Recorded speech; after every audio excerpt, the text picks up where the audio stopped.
Bismillah ar-Rahman ar-Rahim.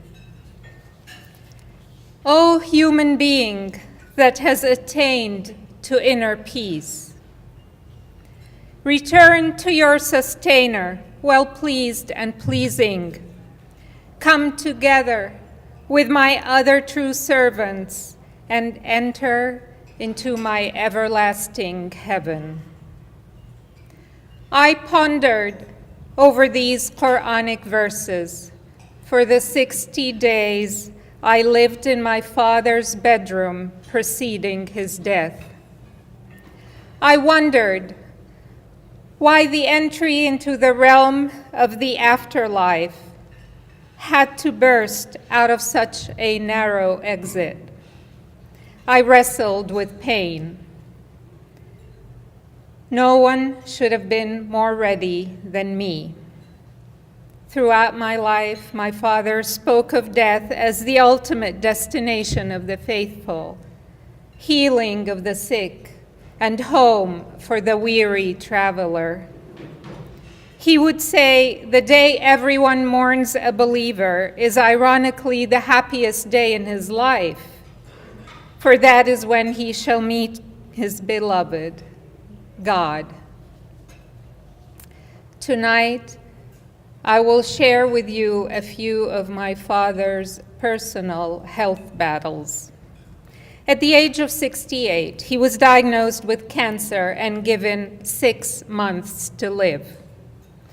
Today in California, someone given this prospect can request to die instantly through physician-assisted suicide. Instead, my father responded, "I have decided I shall not die before I die." During his first chemotherapy course, he wrote his seminal book, Reading the Muslim Mind.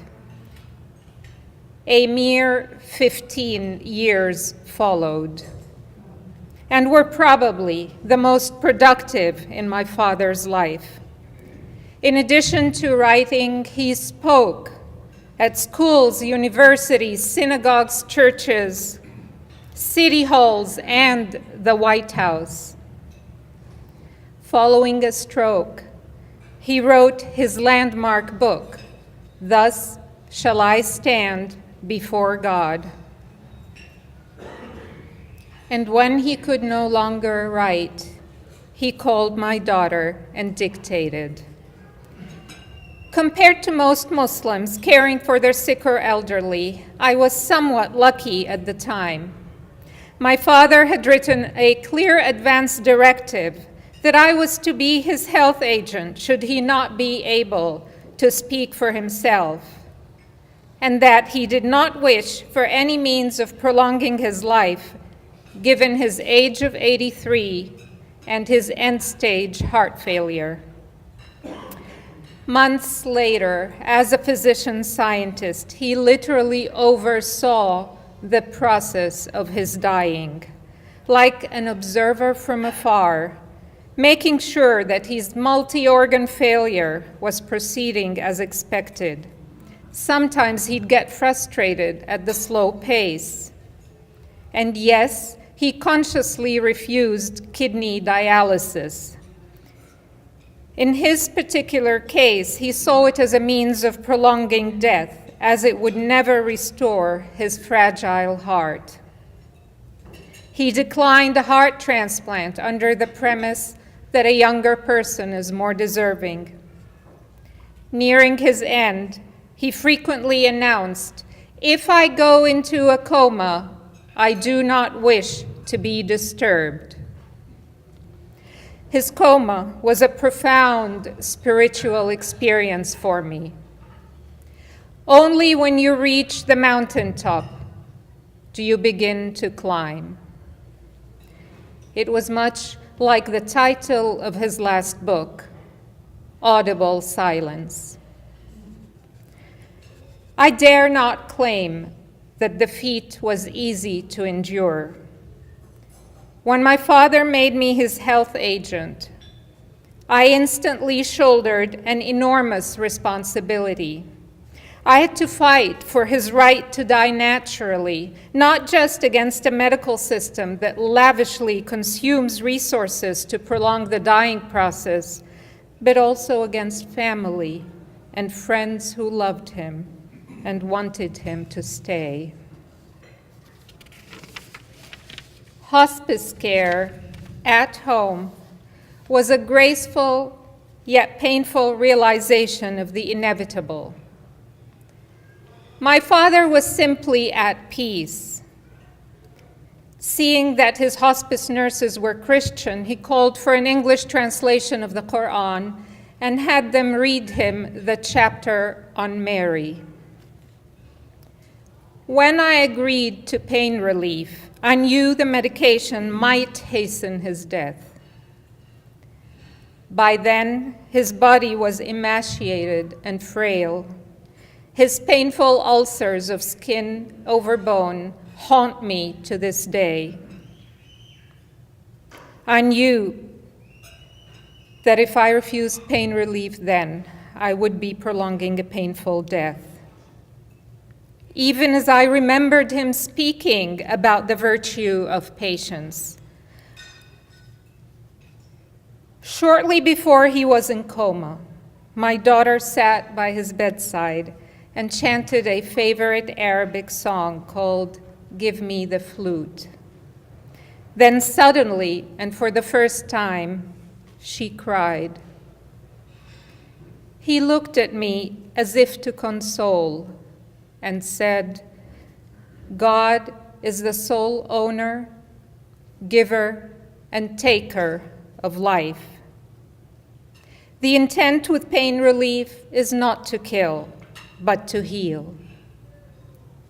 My father was in his home with me reciting the Quran at his bedside when I sensed his breath getting freed from its restless tides, rising to God unencumbered.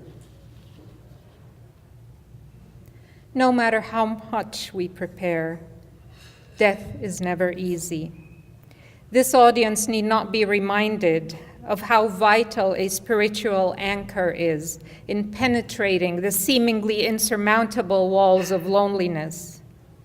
I imagine it would be unbearably cruel to face death without some notion of spirituality.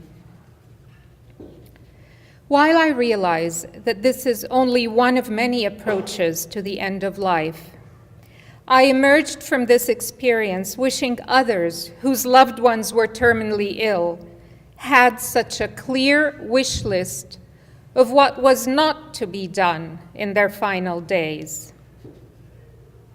For those who never knew him, Hassan Hathout was not a man to shy away from fighting for his firm beliefs, not the least of which was the sanctity of human life. He treasured the Quranic verse, "Whoever killed a life for no transgression, it is as though he killed all mankind, and whoever saved a life, it is as though he saved all humankind." My father also believed that the major part of Islamic jurisprudence is the product of human thinking to meet new events in new times and places, always heeding the Quran, authentic prophetic tradition, and the 5 goals of Sharia: protection of faith, life, mind, ownership, and honor. As some of you know, a basic premise in Islamic jurisprudence is the lawfulness of all things unless specified by the Quran or unless they contradict the objectives of Sharia. Today, we navigated new heights into the ethics of the end of life through the teachings of prolific scholars of the Abrahamic faiths. I hope this effort sheds some light on the ethical permissiveness at the end of life. Like all physicians, I was taught to do no harm. Yet I repeatedly saw autopilot approaches with protocols of mechanical respiration or toxic therapy applied to dying or brain-dead individuals. Without pausing for a moment to question the definition, let alone quality, of the life being prolonged. If it is scientifically certain that life cannot be restored, then it is futile to diligently maintain a vegetative state by heroic means of animation, or to seek to preserve the patient by freezing or other artificial methods. In our defense of life, we, the medical profession, are well advised to realize our own limits and not transgress them. It is the process of life that the doctor aims to maintain, not the process of dying.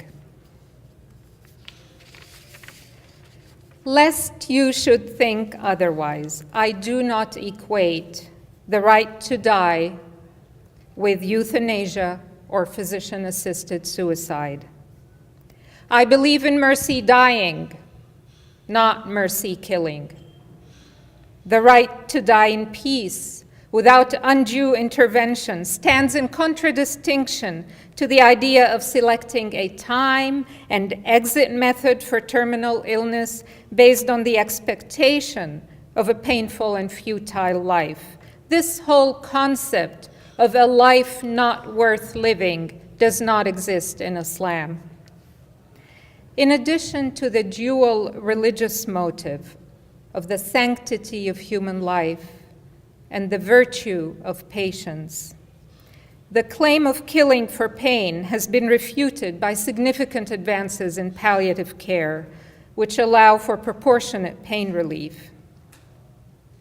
In the Islamic Code of Medical Ethics of 1981, my father wrote, "Mercy killing, like suicide, finds no support except in the atheistic way of thinking that believes that our life on this earth is followed by void."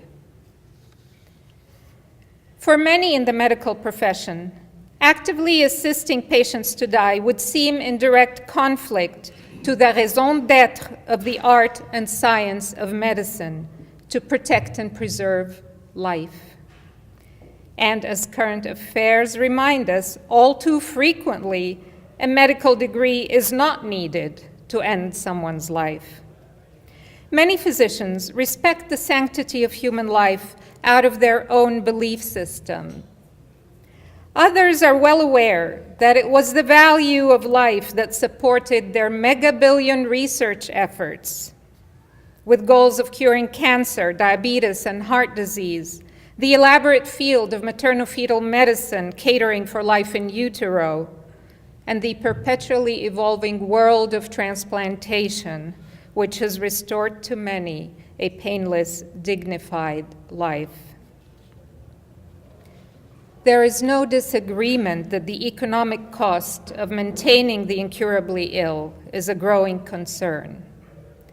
But there could be a balance between caring for the weak and helpless and spending monumental resources in the last 6 months of a mechanical or artificial life. The goal is achieving an equilibrium between the values of life and freedom of religion, societal needs, medical dogma, and an individual's right to pain relief and natural death. My father's abbreviated opinion on this matter was, values take priority over prices. Personally, I believe that freedom is a fundamental part of Islam, and that this includes the freedom to choose one's path to God and means to unravel God's light at the end of the journey. When the lines get blurred, people of faith pray. Before the intervention, question the intention, and then pray again. In summary, here are a few of the lessons I learned from my father in his final days. First, It is helpful for all to have an advance directive. Second, it is important to look at the bigger picture and not prolong life unnecessarily. Third, the intent in painful illness should be pain relief, not termination of life. Last, to be diagnosed with a terminal illness need not be the end. It may well be the beginning. In gratitude for this opportunity and for the mosaic of religious thought that contributed to the timely theme, I conclude with a poem which I wrote when I was a medical student, caring for a patient whose providers wanted to keep alive at all cost. There she lay, so silent and still. Only yesterday, she was so full of will. She had in mind dreams that were great. She tried to find a world with no hate. The story of her life came to an end before it began. They try to keep her alive, no one dares, nobody can. No more dreams or thinking ahead, no more hope, for her brain is dead. Unlike the dead, she has no grave. They gave her instead an artificial cave. Why bury her in mud? Drugs give her resistance. The current pumps her blood, maintaining her existence. The days went and came. Some thought it was not fair. Who was there to blame? Her fate or those who care? Is the body more treasured than the spirit that had been? Can our life be measured by our days in a machine? Do we have the right to prolong her death? Does she have to fight to kill her breath? Why ruin her integrity? What good has it served? Let her die in dignity, for that's what she deserved. Thank you.